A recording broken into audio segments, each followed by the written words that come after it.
Oh,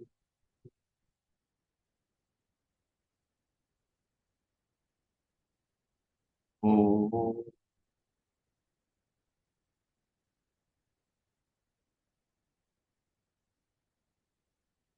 oh,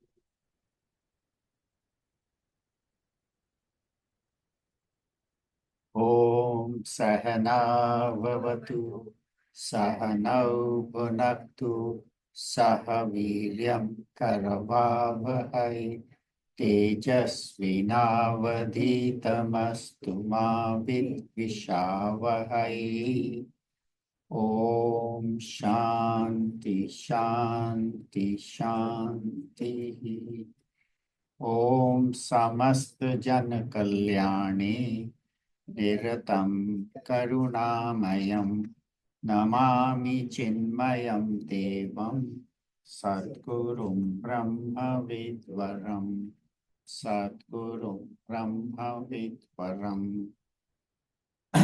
Om Parthaya Pratibodhitam Bhagavata Narayanena Swayam Vyasena Gratitam Purana Munina Madhye Mahabharatam Advaitamritavarshini Bhagavati Ashtadashadhyayani Amba Tvamanusandadami Bhagavad Gita Bhavatveshini Yam Brahma Varunendra Rudra Marutaha Stunvanti Divyai Stavai Vedai Sangapada Kramopanishadai Gayanti Yam Samagaha Dhyanavastita Tadgatena Manasa Pashyanti Yam Yoginaha Yasyantam na vidutsura surgana Devaya tasmai namaha Devaya tasmai namaha. Om Shri Ganeshaya Namaha Om Shri Saraswatyai Namaha Om Shri Gurubhyo Namaha.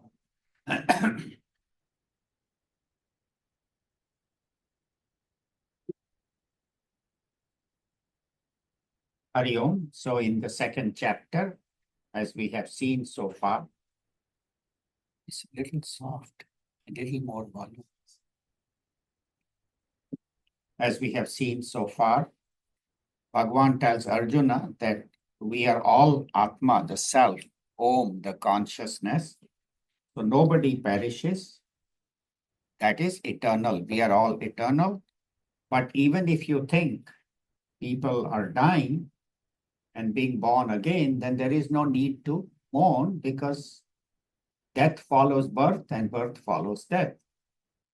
And then he also reminds him of his duty as a Kshatriya. It is his duty to protect Dharma, to protect the good, the people who are honest, sincere, and destroy evil. That is part of his duty, which he had signed up for because he had been trained as a warrior, and that was his job, his duty, and so he must do it. And if he doesn't do it, not only he will not go to heaven, but also he will be condemned by all people. And after having spoken that, then Bhagavan turns to the topic of Karma Yoga, because as we said, the Gita is summarized in the second chapter.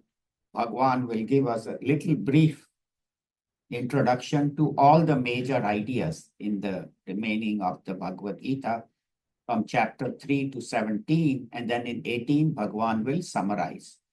So here he said, what is Karma Yoga? Sukha Dukkhe Same Kritva Labha Labha Jaya Jaya Tato Yudhaya Yujyasva Naivam Papam Avapsasi. So in life, you will get joy and sorrow, heat and cold, success and failure, but keep doing your duty, whatever you have assigned, and that way you will incur no sin, because not doing our duty is sinful, and doing our duty without worry about heat and cold, joy and sorrow is the true mark of a karma yogi who does what he is supposed to do. And then Bhagwan, last week we had heard that he said that even a little bit of this karma yoga you practice, it protects you from great fear, even if you don't do it fully correctly, even if you don't follow the sequence. But if your intention is to serve society and dedicate activities to Lord, it will purify your mind and it will take you, doing karma yoga will purify your mind and get it ready for the higher knowledge. So as we do karma yoga, as we do bhakti, our mind gets purified. And then whatever we hear from Puja Gurudev or Bhagwan Sri Krishna about the Bhagavad Gita, it stays in our mind. But it is important when we are studying to be single pointed.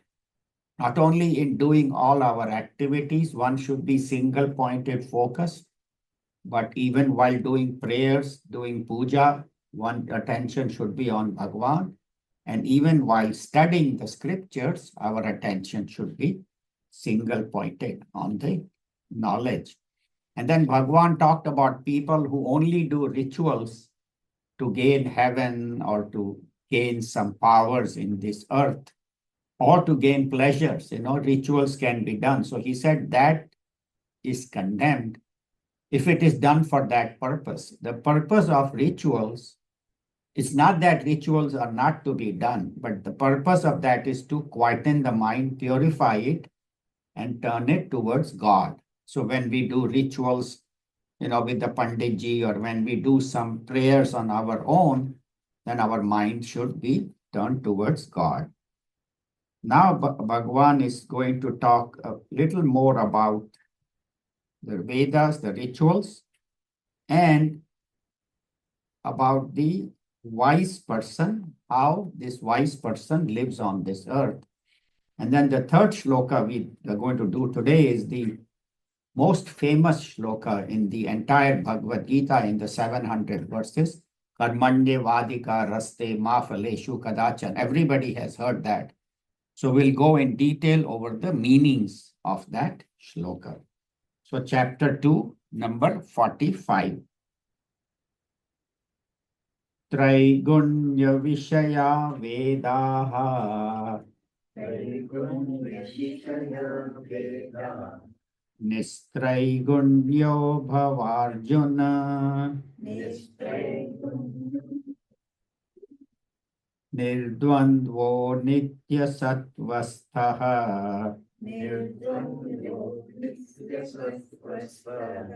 Niryogakshema Atmavan.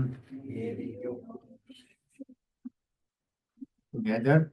Traigunya Vishaya Vedaha Nistraigunyo Bhavarjuna Nirdvandvo Nitya Sattvastaha Niryogakshema Atmavan. Very useful, very practical shloka where Bhagwan Sri Krishna tells us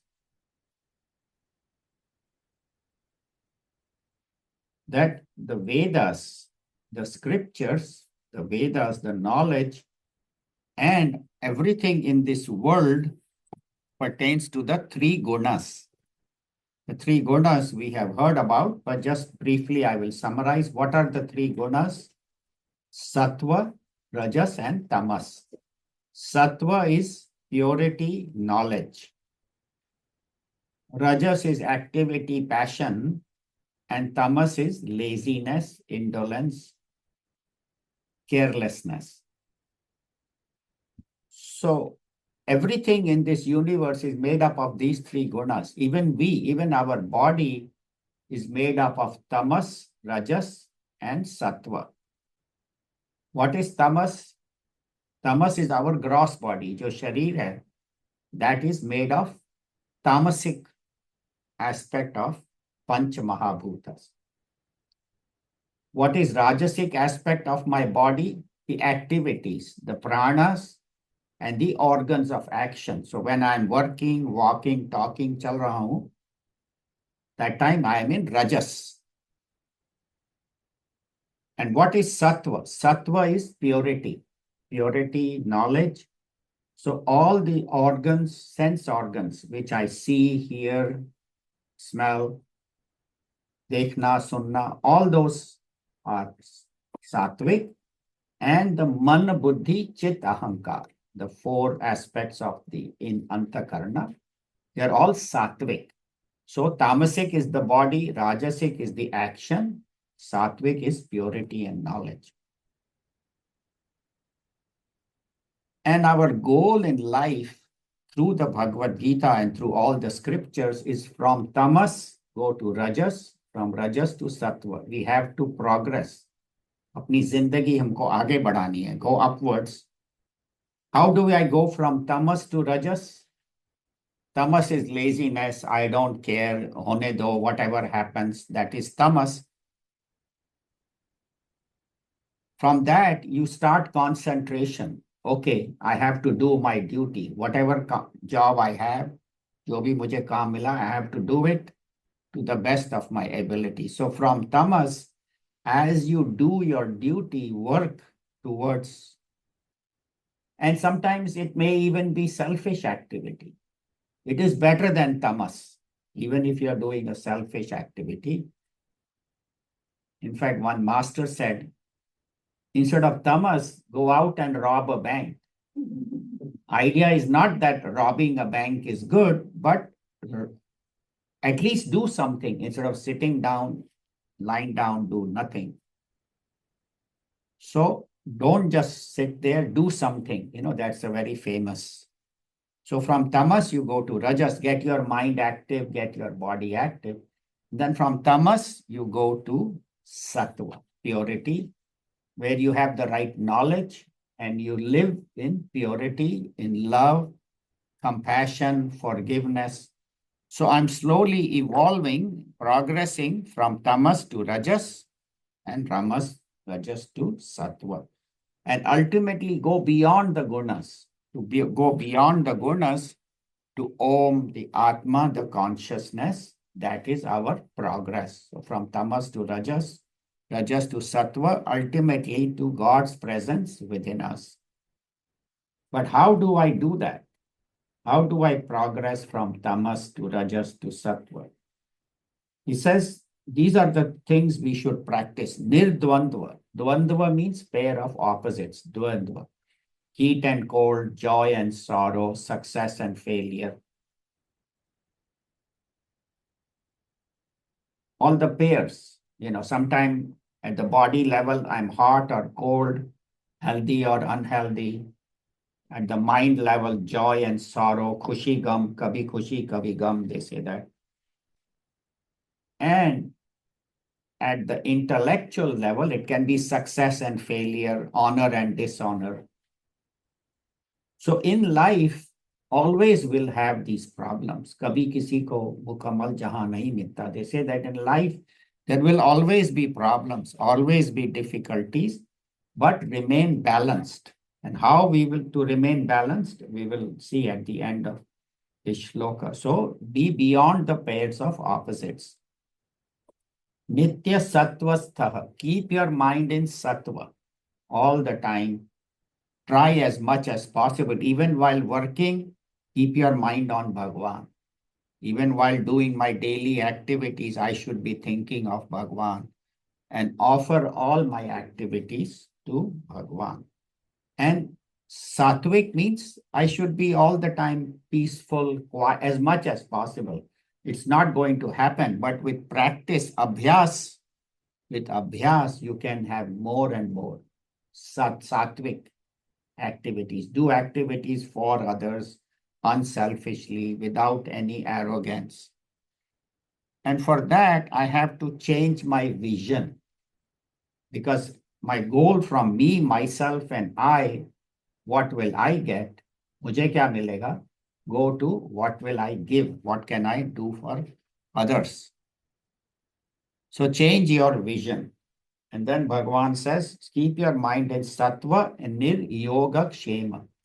Yoga is to get what I don't have, and kshema is to preserve. जो मेरे पास नहीं है, मुझे लेना है, और जो है उसे बचा के रखना है. So that is yoga kshema.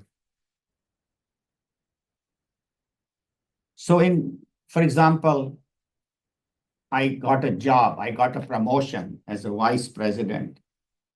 The job I got, but then I have to preserve my status. I have to do the right activities to maintain my position. Otherwise, there will be some juniors who will be trying to get my job. If I earned some money, I have to earn it and then I have to preserve it, invest it properly. So, don't lose it all or somebody steals it. Marriage, to get married is easy, but then to preserve the marriage for 10, 20, 30, 40, that many years, yes, it goes on and on. We just had our 50th wedding anniversary. So to preserve and grow the marriage is harder. So that is kshema. So yoga and kshema. So we are not saying that you should not earn or you should not, but my goal in life should not be only to earn for me, myself, and I. What can I do for others? दूसरों के लिए मैं क्या कर सकता? Whatever I have, my talents, I should help others. Money, I should share with others. And do not make that alone your goal. That is all I'm going to do in life. Kamao, khao, piyo, maja karo. That is not the goal of life. The goal of life is to evolve further towards God, Om. So that is the goal of life, and that is what we should practice. And do what is shreyas, do what is good, and then that's how your mind will always be on God. Then they say Atmavan. What is Atmavan? So in this chart, very briefly, with the body, I perceive objects. With the mind, I feel emotions. With the intellect, I think the thoughts, and these are vasanas. So my mind should always be focused on Om.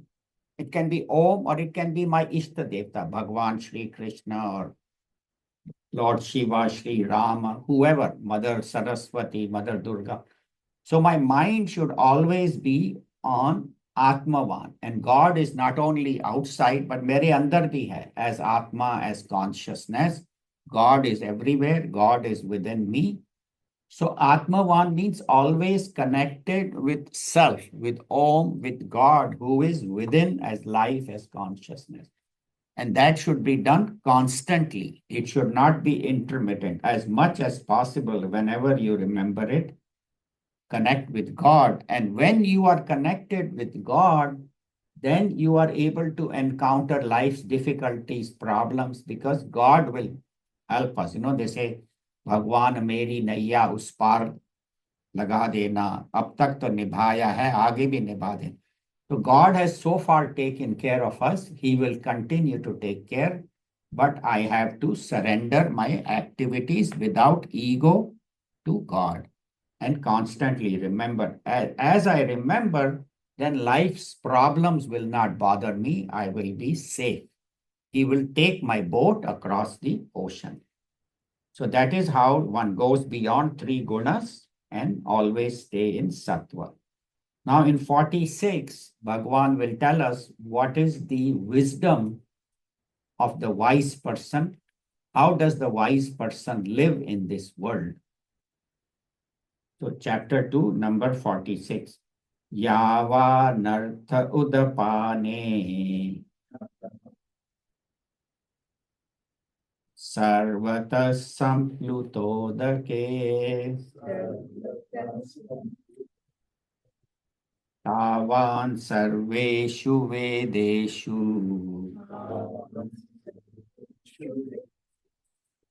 brahmanasya vijanatah yavanartha udapane sarvata samplutodake tavan sarveshu vedeshu Brahmanasya vijanataha. On your phone also you can find chapter 2, shloka 46. So, yavan artha udapane. Yavan artha means use. क्या काम का है मेरा? Udapane, a well, how it is useful. Yavan artha udapane. Sarvatah samplutodake. Samplutodake means sarvatah means everywhere there is flood. So if there is flood everywhere, what use is the well? That's what Bhagavan, and we'll explain that. Tavan, in the same way, Sarveshu Vedeshu, in all the Vedas, Brahmanasya Vijanatah, the Brahmana who knows the truth. Brahmana does not mean a particular caste. Brahman means one whose mind is always in Bhagavan, in Brahman, in Om. That is called Brahmana. So Vijanata, Janata who knows, Vijanata means who knows very well. भली भांति जानता है कि मैं कौन हूं and भगवान कौन है. So he says, just as a well, you have a well, कुआं है, and you go there to get water. And some people in the village, when they didn't have running water, they had to walk miles, the ladies, to go collect water in the pot on their head and bring it back. And it used to be a big chore for them. But suppose there is flood all over, it has heavy rain and everything is flooded. The wells are covered, the rivers, the lakes, everything, even on the streets, there is water. Now, such a person, does he need to walk 5 miles to the well to collect water? He can just dip a bucket outside his house, purify the water, clean it, boil it, and he can use it. So if there is flood everywhere, then the well is of no use to such an individual. Same way, the Vedas, the rituals, help the individual in the beginning. In the beginning, the rituals, these Vedas, as we said, quieten your mind and take you to the knowledge of the Upanishads. So that is bliss, that is joy when I experience the joy of Upanishads. But then I don't need to do the rituals. I may or I may not. There are many great masters I have met who will daily do puja, even if they are totally immersed in that. And sometimes you ask them, why are they doing puja? So they do it for 2 reasons. One is they say, do not take your mind for granted. Even though you have achieved that highest, but the mind can very quickly get diverted. So by doing puja, remembering God, your mind remains in that silence. The other reason they may do puja is an example for us, as a guide to us that, okay, look at this Mahatma. He is doing puja every day, then I must do it. So for 2 reasons, they may do it, but they don't need to. See, if he decides I'm not going to do puja, if he can be established in Om, in that consciousness without anything, then he experiences the bliss within, then he doesn't need to look for happiness outside.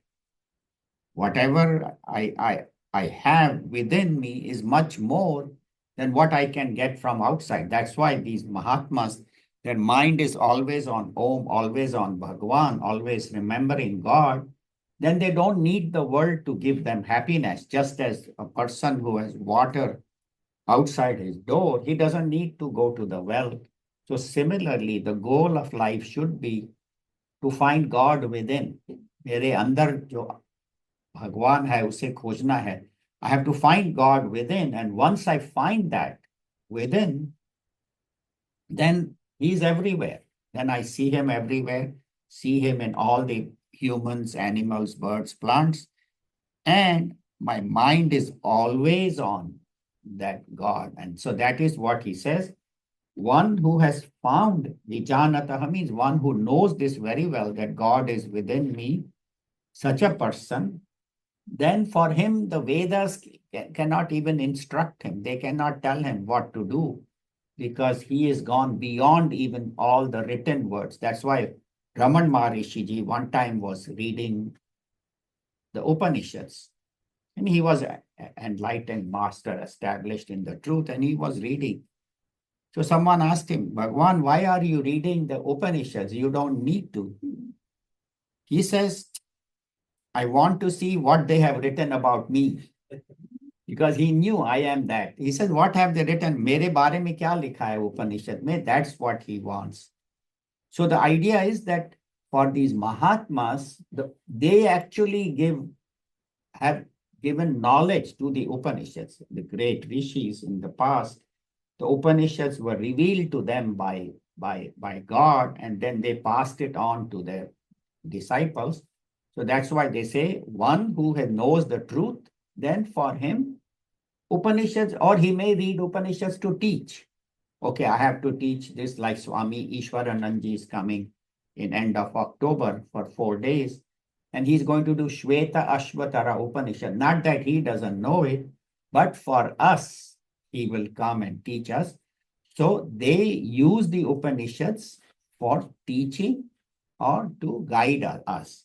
So such a person does not need to study the Upanishads, but he gives truth to the Upanishads. What is the truth of the Upanishads? You can see in the lives of great Mahatmas, Puja Gurudev Swami Chinmayananda, or Puja Guruji Swami Tejomayananda Ji, who became head after Swamiji. So all these great Mahatmas, great realized masters, show us how one should live one's life. So that is the Upanishadic way. So now we'll go to 47, which is actually, as I said, the most famous shloka in the Bhagavad Gita. It is the one that is most quoted. And if you want to see Karma Yoga completely described, not only Karma Yoga, but how I should work, completely described in one verse, it is in this 47, very important verse. Please pay attention. And this, we should memorize it. And then how to apply this, it's a very, very useful mantra. So please listen carefully. Karmanyevadikaraste aphaleshu kadachana ma karma phala heturguhu Mate sangostva karmani. It's number 47. Karmanyevadikaraste ma phaleshu kadachana ma karma phala heturguhu mate sangostva karmani.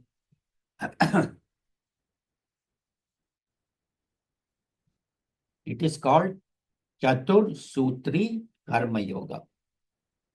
In 4 quarters, the entire act, not only Karma Yoga, but Karma and Karma Yoga are explained. In our scriptures, we find that the number 4 has a lot of significance. There are 4 castes. Also in the Brahma Sutras, which is the highest teaching of the Upanishads, the highest knowledge, is given in 555 aphorisms. Aphorism means short sutras, short one-line messages, which are very, very high and a PhD level of study. Now those 555, in the beginning, there are 4 sutras called Chatur Sutri in the Brahma. So that explains the essence of this Brahma Yoga, this highest knowledge, in 4 mantras, in 4 sutras. Then in Srimad Bhagavad, there is Chatur Shloki Bhagavad. So in Bhagavad, there are the 4 shlokas which give the entire essence of Bhagavad, which is hundreds of verses. But in 4 shlokas, Chatur Shloki Bhagavad, this knowledge is explained. So here in Chatur Sutri, in these 4 sutras, karma is explained. So let us translate. Karmani eva adhikaraha te. Karmani eva. In karma alone, adhikaraha. Tera adhikar karma mein hai. Your duty is to work. Ma phaleshu kadachana. Not in phala, not in fruit, not in mujhe kya milega, but do your duty without worrying about the result. People misunderstand, how can I work without result? So third one is ma karma phala hetu. Ma means nahi. Karma phala hetu. Do not only work for what I will get. Do not work for that. Only what I will get. And mate sangha, and may not your attachment be to akarmani. So do your duty without worrying about phala fruit. Do not work only for what will I get. And do not become lazy, akarmani. So 4 aspects are very well. So in our talks, we will try to cover this today. That's why I left about half an hour for this particular shloka. So as we said, these 4 aspects. So the last aspect we'll cover first. That do not become lazy. People say, if I am not going to work for what I will get, then why should I work? Aram se baitho, let government take care of me, let them send me a monthly check. Why should I work?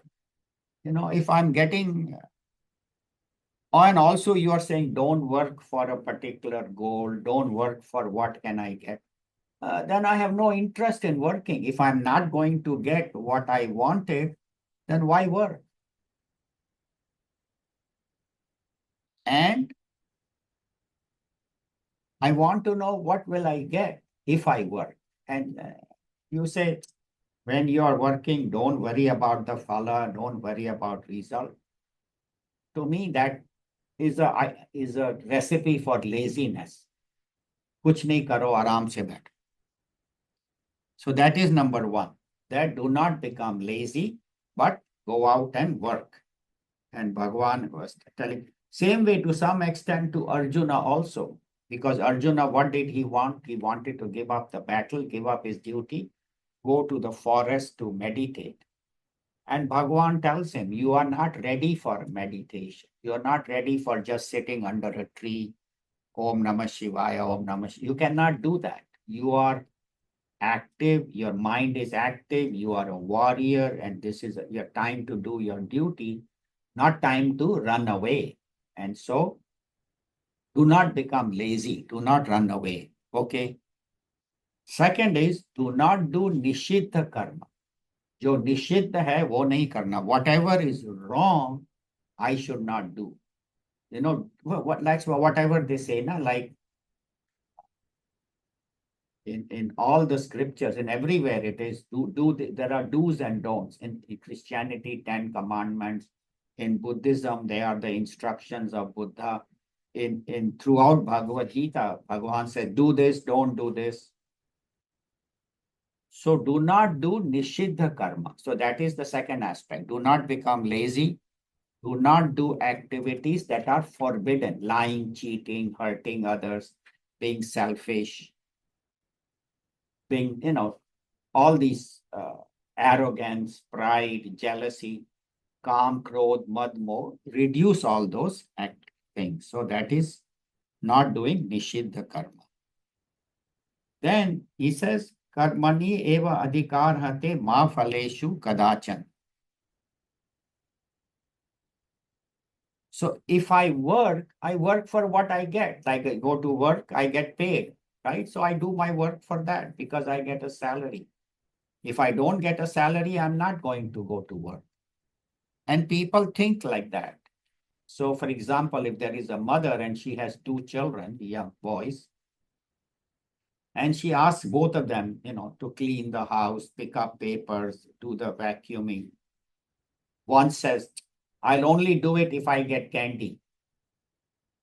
She said, okay, he does the work. Okay, mithai lele gives him candy. Other one does the work without expecting candy, without even asking. He just comes and does whatever work mother has given, I'll do it. So you think mother will not give candy to the second child? Not only she will give, but she'll have more love for the second child. And look at this boy.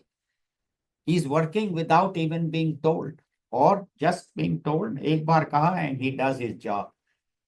So there are two children. One is working for candy. One is working because it is the right thing to do or because my mother has said it. And that is all. And whether he gets candy or not, and that is karma yoga. That is what Bhagavan says, that while working, do not worry about the future. So he said, do not worry about the future. No, so he said, we shouldn't plan. You mean when I'm working, I shouldn't plan? For example, when we built this mission in 2006, we didn't say, okay, we got some land, now let us start construction, whether we need it or no. We studied that all the Bakersfield community lives in Southwest. This is a good location. We have the land. And then we did all the plans, how the mission should be structured. So we have classes for children, dining area, we have place for Swamiji to stay. So we planned all that. And then we went and raised funds. We didn't have money when we started, but we talked to people, got donations, planned it. And then we hired an architect, and then a couple of our members, Neeru and Naina Patel, together they took charge of the construction. And that's why we have this beautiful building. We had the funds, we had the planning, and we had the people to execute. So it's not that you don't plan your activity, but while you are working, don't worry about the future. What will I get? What will I not get? Otherwise, your mind is always on the future. Mujhe milega, nahi milega. The example is like there are two salesmen. I think I have given that before, but most of you are new, so I can repeat that example. There are two salesmen, and they both have gone, they're from competing companies, and they have gone to get a huge contract, $5 million contract. And so in the morning, on say Monday morning, they are supposed to make a presentation to the CEO of the company why my company should get the contract, other one by my company. And their commission will be 5%. So that is what, $30,000? $25,000 will be their commission. So now one salesman, while he's planning, he's thinking, what will happen if I get $25,000? I will take my children on a trip, we'll go on vacation, or I'll buy a new car or whatever. And he's thinking, and if I get it, how happy I'll be. Maybe I'll get promotion. But then while he's planning, he's thinking, how about if I don't get the contract? What will happen? My boss will be angry with me. I may lose my job. I may lose all the commission. So he's thinking while he's planning. The second person, on the weekend, he's working on his presentation, PowerPoint. He doesn't care about what he will get or what he will not get. His idea is, I should make a good presentation. Meko theek kaam karna hai. And for that, he puts all his energy on focusing on what he's supposed to present. He doesn't think about milega, nahi milega. For him, that's not important. And while he's making his presentation, even then his mind is on the presentation, not while the other guy, even while presenting, he's thinking, I hope my other guy is liking it. I hope I get. So who out of the two will do a better job? Obviously, the one whose mind is focused. So they say, live in the present, let the future take care of itself. And if you have done the right activity in the present, the result in the future is bound to be good, because this is a law of karma we live in. कर्म भूमि, यहाँ हम रहते हैं, कर्म भूमि इसको कहते हैं. So when I do the right action with the right attitude, the future is guaranteed to work, to do well.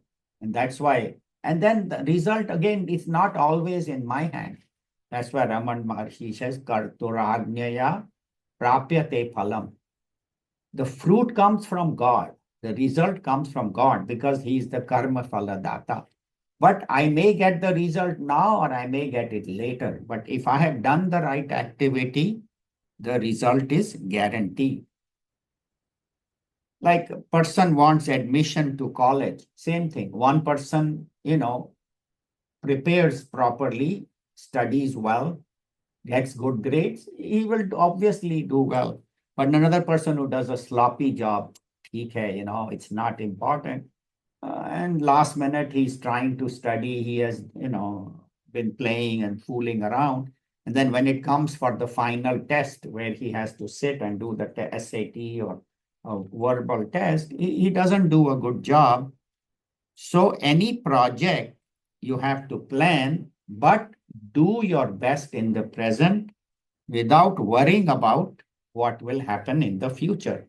Like Bhagavan Sri Krishna is teaching Arjun to Bhagavad Gita to Arjun. So he's not saying, अरे सीखना है तो सीख लो, नहीं सीखना तो चलेगा, मैं तो अपना बोल के चला जाऊंगा. He doesn't say, I'm just here to talk.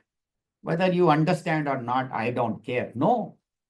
Again and again he asks, have you understood? Is it knowledge clear? Even at the end of 18th chapter, 700 shlokas, he says, has your moha been removed? And if it is not, again, he will say, Bhuya eva mahabhaho. Again and again, he wanted to, because he understands that this knowledge is very subtle. So at times he will repeat what he has said before to make sure that the student understands. Same way for us, this Bhagavad Gita, by repeated listening, this knowledge will become our knowledge. And Arjuna many times disagrees with Bhagavan. He says, I don't agree with what you are saying.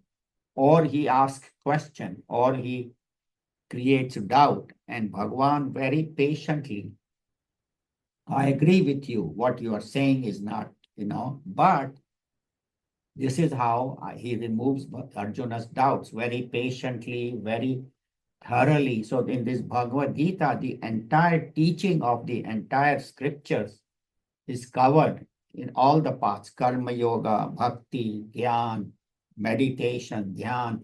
What are the three gunas? So nothing Bhagwan has left untouched. So the idea is that I should remove the student's doubt, so that is very important. So like somebody, two children are going to medical school, right? After undergraduate, they both got admission to medical school. And somebody asks one, why are you going to medical school? Is it to become a doctor? Why do you want to become a doctor?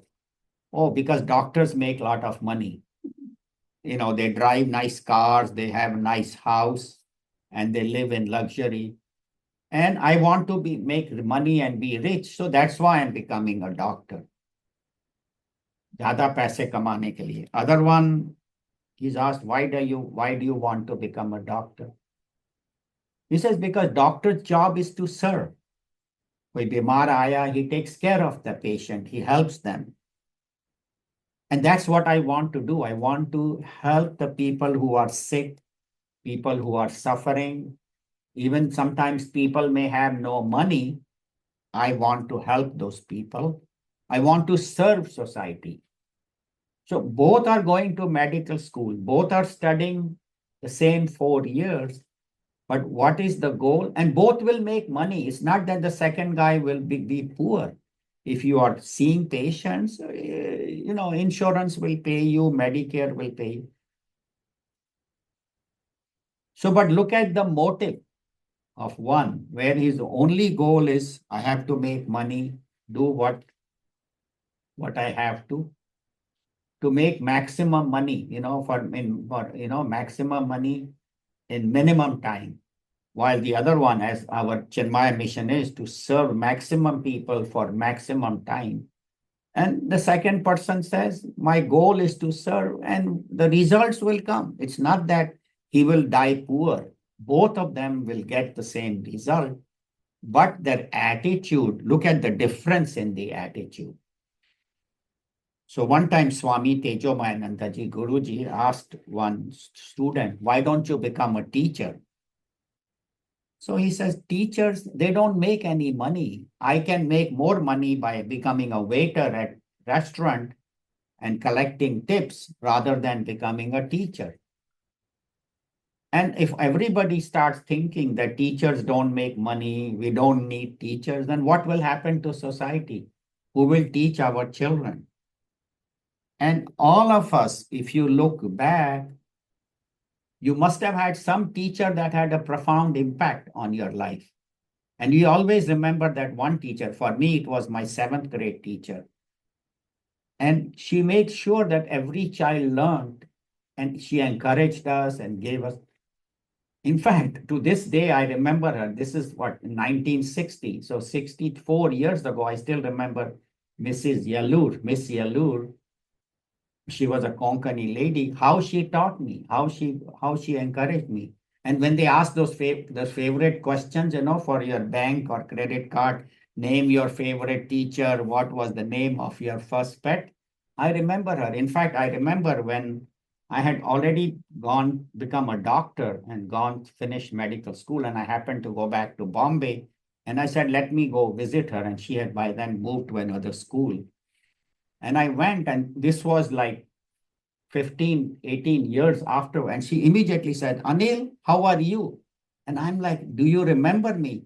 So that is the kind of teacher. So money is not important. How you impact the students, that is more important. And that's why teachers should be respected. And I feel should be paid well because they shape the future of mankind. So also in marriage, again, there are so many examples. There are two couples. And, so they get married. There are two boys and two girls. And so there are two couples get married. Now, one couple is asked, why are you getting married? He said, to have fun, to enjoy life and enjoy all the pleasures. And we will marry and, we will work hard and get a lot of money and enjoy our life, travel and build a house. And that's all their purpose, to get married. Now, second couple is asked, why are you getting married? They say, because marriage is an institution where you can grow spiritually. Together, husband and wife should help each other on this spiritual path and guide each other, and okay, one has read something good from the scripture, share it with another, or if one is, attending classes, encourage the other one to come. So marriage is for spiritual growth and to raise good children. That through marriage, we have children who should be positive contributors to society and be God-loving, not God-fearing, God-loving. Today also, our message is why one should love God. Ishwar se prem kyun karna chahiye? That is our message for the children, why we should love God. Actually, we adults also should read that message, that what happens when you turn your mind to God. So my mother used to tell me this phrase, which, is so many years back, I must have heard 50 some years back or 60 years back. I still remember it says, why one should have a child. So she says, Janani jane to bhakt jane, ya data ya sur, nahi to janani banj bhali, kahe gawaye noor. Janani jane to, if a mother has a child, what kind of child she should have? Bhakt jane ya data ya sur.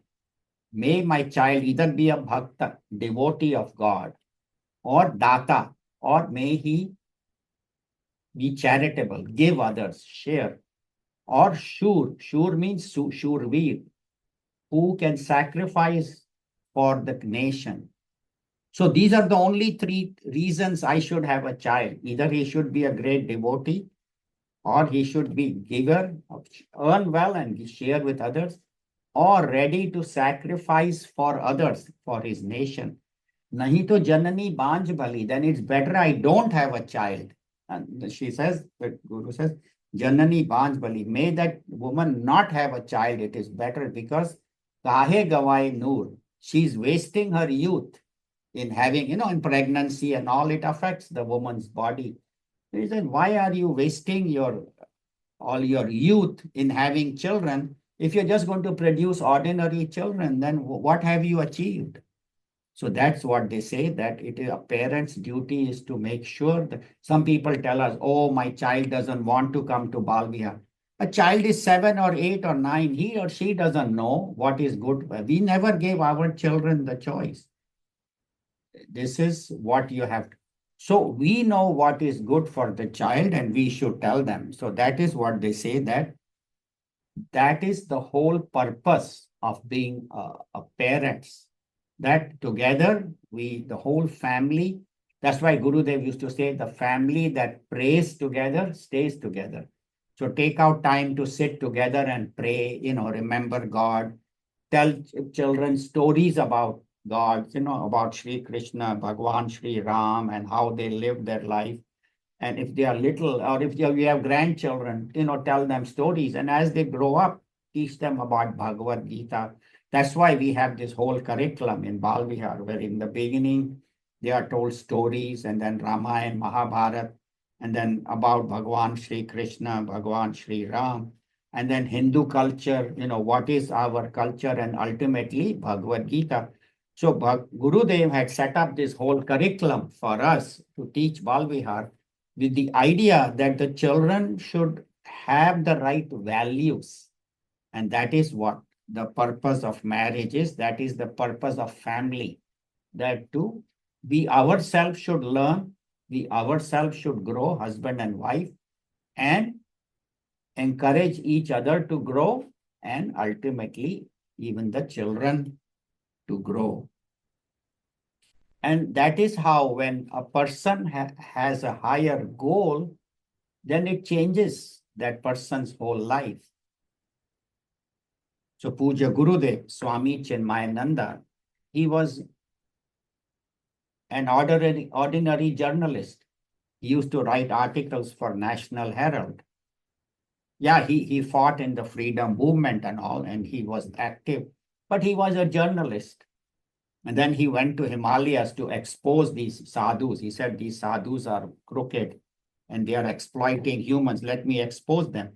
And when he goes there, he meets Swami Shivananda, who was doing so much work. Not only sadhu, but he was a doctor. He was serving people, teaching them. And he said, oh, he worked so hard. He himself became a sannyasi. He said, I want to become a sannyasi, Swami Shivananda. And he gave him the name Swami Chinmayananda. And then Swami Shivananda saw that this young Balakrishna Menon, that was his name before he became Swami, he wants to learn more. So he sent him to Tapovan Maharaj up in the, Uttar Kashi, up in the Himalayas, where very strict teacher he was. And Swami Chinmayananda spent years studying. So from an ordinary journalist, he became a Mahatma, a realized Mahatma. And then the rest of his life, he came down from the Himalayas, traveled throughout India, not only throughout India, but throughout the world from 1950 up to he dropped his body in 1993 when he took Mahasamadhi. His job was to teach and to spread this knowledge. So how he transformed from an ordinary journalist to a great Mahatma just by having the higher goal in life. Mahatma Gandhi, he was an ordinary lawyer. But when he decided that my goal in life is freedom for India, then is when he became a Mahatma. Then he sacrificed his whole life for this goal, for this purpose.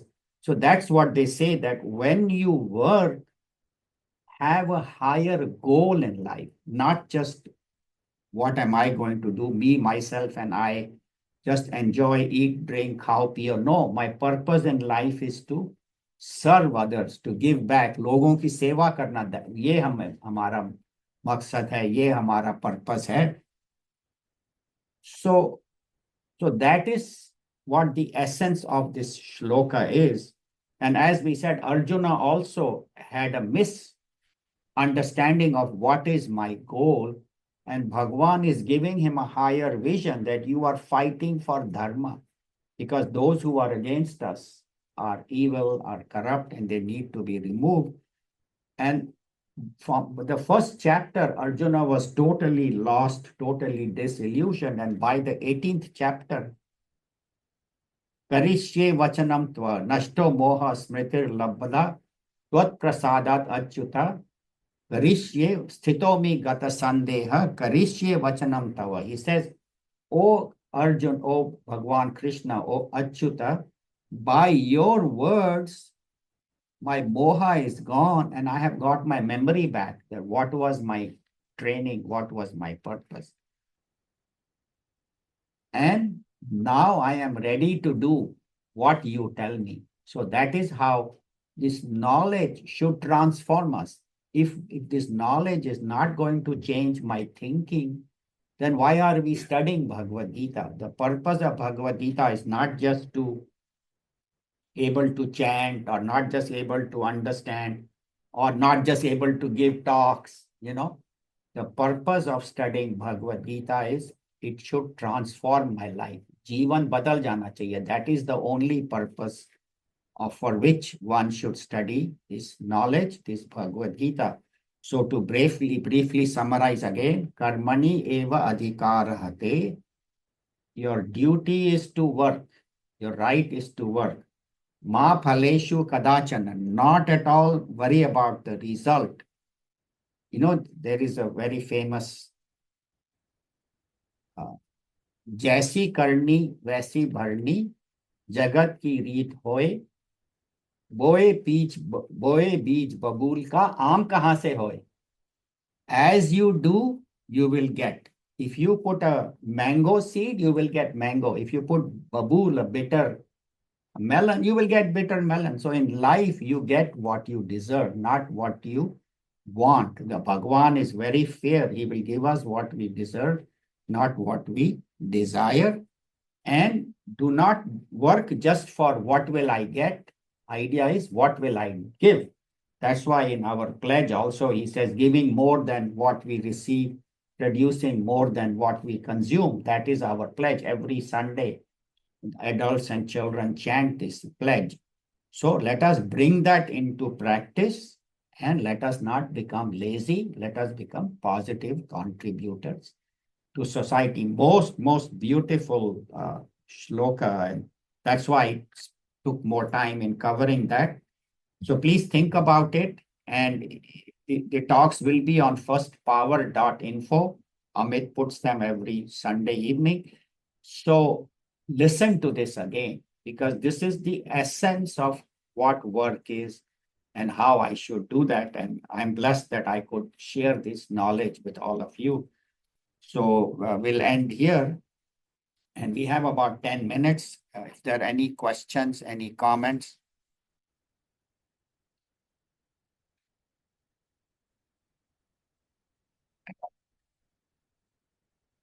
We make it bigger, yeah. Yeah, so we have quite a few people in the hall, in the classroom, and on Zoom. So please feel free to ask any question, or if anything you want to add, because this shloka is very, very powerful. Yeah, go ahead. So I know it's good to keep a goal. It seems like having a goal is important. It's a Right. good strategy. Now, in our society, in our culture, they tell us, celebrate the small wins strategy, every small little win. Celebrate that because the results are taking you towards your goal. So if we live life, and I'm trying to understand this concept where if we don't know the results of what we're doing, how do we know we're achieving or on the path towards that goal? So we have the goal set, but without knowing the result or having that result, maybe already in our mind that, okay, this will tell me I'm on the right path. How do we know we're continuing on the right path? No, we have to have the results. As somebody asked, Anish asked the question that if we don't know what is the result, then why will we work? But we have, when we start the work, we have to have the result in mind, that what am I going to achieve? And we have to work. You cannot haphazardly, I want to build a factory. You have to know how you're going to build a factory, get the land, get the funding, get. So the goal you have, and as you achieve successes, it's okay to celebrate them. There's nothing wrong with that. And without planning, nothing can work. You know, I mean, this whole worldwide Chinmaya Mission 300 Center didn't happen just randomly. Any temple you build, a hospital, a nursing home, an orphanage, any work you do, you have to plan. Even when you go to leave your house in the morning, you know where you are going to go. I'm going to go to work. So planning is required. We're not saying don't plan, but when you are doing the work, be in the present. Do what I'm supposed to do at this moment. That's what they call living in the now. Be in the present, do what I'm supposed to do, and do not think about the future at the time I'm doing my work. So planning is required. I have to know that, okay, I'm starting a factory. 5 years from now, where will I be? This factory, how much will be the production? How will it grow? 5-year plan, 10-year plan. Oh no, all companies have it. Individuals also have it. That today I'm here, now in 5 years, I'll be here financially, work-wise. You know, in my company, I'm now ordinary, then I should become a manager in 5 years, vice president. So we have to plan our life and our activities, but while doing your work, do not think about the future. And second aspect is all my work should not be for me, myself, and I. How I can give back to society, because Bhagwan's law is very clear. If you give to others, he gives much more back. At least personally, I have noticed that. We have noticed, and everybody, if you give to a right cause, to a right person, whatever way, it can be money, love, knowledge, help, anything. When you share with others, you get a lot more back when you return. So do not work for me. What will I get? But how can I contribute to society? Like those two kids going to medical school. One is going to make money. They both end result for both will be good, but one will be much better because so we are not saying that do not have the future when you are planning, but when you are working, executing the plan, do not think, what will I get? Like the two salesmen. One is working for commission, other one is working because I should make a right presentation. So yeah, you have to plan, you have to think about the future, but while doing your activity, you be in the now and do the best and do not worry about the result. Result will come because that is Bhagwan's job to give me the result. And of course, when you have small successes, you must celebrate. Definitely, I'm progressing on, even in spirituality, we have this, okay, I used to meditate for 20 minutes. Now I meditate for half an hour or 1 hour. I used to do puja short. Now I do longer pujas. I used to read only once a week or so before the class. Now I read every evening. So in every phase of life, we have small victories, and definitely we should progress on that path. And definitely we should plan our life. You cannot live an unplanned life. You cannot even reach your house without knowing, okay, what is the way to my house? So yeah, I hope that answers. Yes. So the only add-on I have to that is, so, when they say. Little louder so they can understand. Yeah, so when they say don't worry about the results, we're working towards that goal, but we need to see the result to know we're getting towards that goal. So do we just assume that, okay, you know what, I'll do the best I can, whatever result I get, I'm still gonna go towards my goal, whether it's right result or wrong result, irrelevant of what the result is. I know my goal is to, let's say, get the factory built. Right. Let's say you wanted to build a concrete, the foundation, you made a mistake or they made a mistake, it wasn't solid, something happens. then you just keep going on knowing that, okay, I'll rebuild if I have to, or I have to do Yes. this. Okay. Yes, yes. So even if I have made a mistake, but if I understand I have made a mistake, I can correct and move on. Absolutely. Because my goal is that I should build a factory, not how much money I can make, but how the factory can contribute to the community, create more jobs,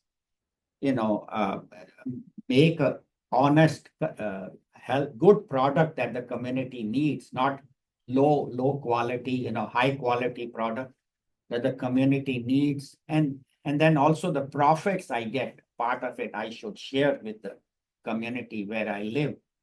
So then it's not that the factory won't, actually the factory will be more successful when the goal is to serve society and make high quality products, not to cheat customers.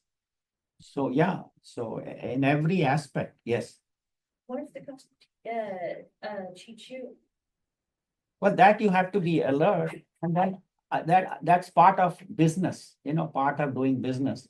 Somebody will be honest, somebody will be dishonest. So you be careful next time. Don't deal with the dishonest one. Don't sell him the product and keep on going. That's why we said, na, sukha dukkha same kritva, labha labha.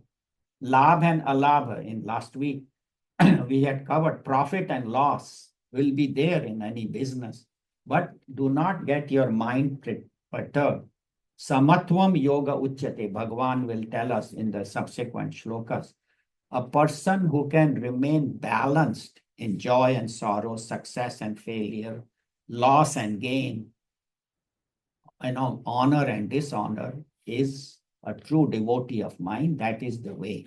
So yes, in life you will meet all kinds of people. That's why they say, no, that's the cost of doing business. 5-10% will go in a bad debt. We always, anybody who runs a business, even a doctor, we used to write off, after some time if the patient doesn't pay. And especially if we find out he has some difficulty, just write off the debt. Or if insurance has paid his 20%, he didn't pay, it's okay. Instead of hounding the pay. So in life, you have all these things happening. You can't expect 100%, profit, 100% gain. So remain balanced.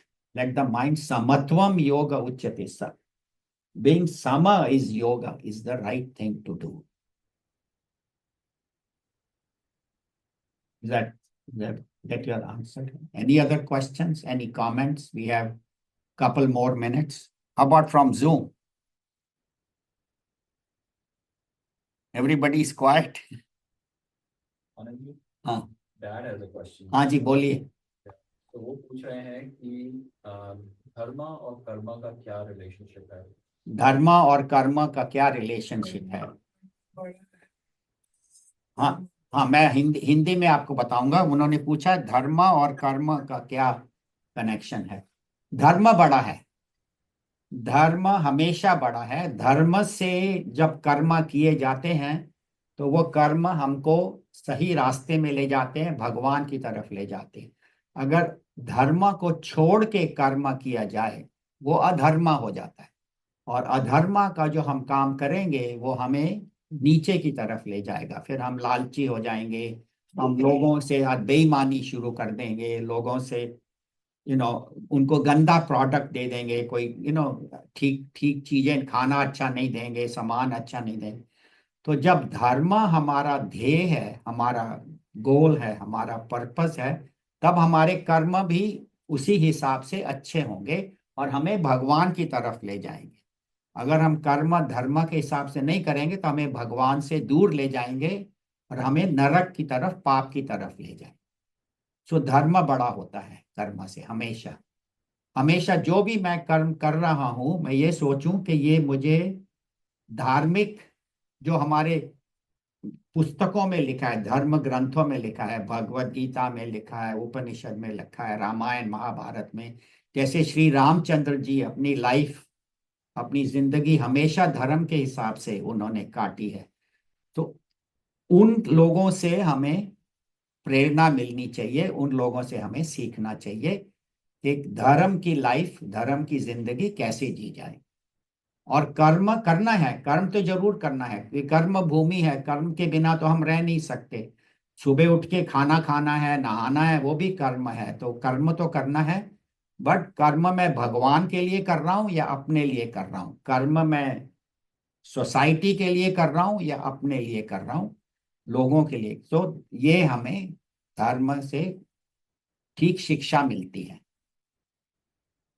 Gita में भी वही बात है कि भगवान ने जब knowledge दी अर्जुन को, तो he was hesitating to do his karma, right, but he was encouraging him to do it for the karma.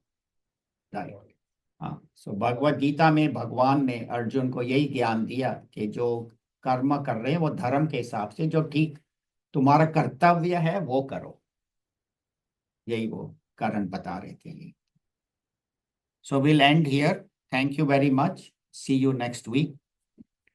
ओम सर्वे भवन्तु सुखिनः, सर्वे सन्तु निरामयाः, सर्वे भद्राणि पश्यन्तु, मा कश्चित् दुःखभाग् भवेत्। ओम असतो मा सद्गमय, तमसो मा ज्योतिर्गमय, मृत्योर्मा अमृतं गमय। ओम शांति शांति शांति। हरि ओम। श्री गुरुभ्यो नमः। हरि ओम। Thank you very much. हरि ओम।